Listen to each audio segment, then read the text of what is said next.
You also have the ability to remesh a model to reduce the polygon count as well. So if we go back to that detailed bar stool that we had at the beginning, you'll see that that bar stool was 30,161 polygons. So it's a pretty large model. It's not huge, but we could bring that down maybe to 10,000 polygons.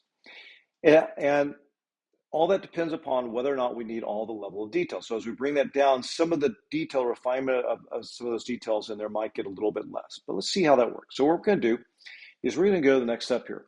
We're going to go down and click the Refine with AI, and we're going to click Remesh.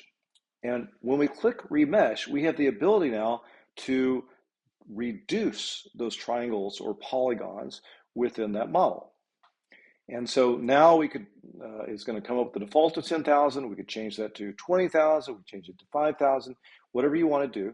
But this allows you to now refine that model and reduce that polygon count from the original that it was created with. So the nice thing is if you go to meshing and you create a model that is a higher polygon count, you can always take that and refine it down using this option here. And the way that Meshi works is it's less credits for you to remesh it down than it is to create a whole new model. So it's sometimes better to create a higher quality model first, and then simply use the remesh tool to bring that down. So here we're going to go ahead and bring that down to 10,000. We'll click the refine button, and now it's going to process that.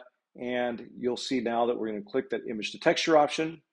And so we're now going to click and bring in a new texture and then refine, remap that texture to this new model.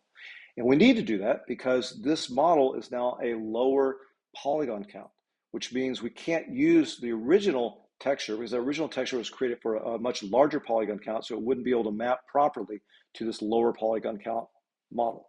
So we need to remap that texture as well. And that's why we use this image file and image to texture option. So now we've remapped that, and you can see that that is now the new option there.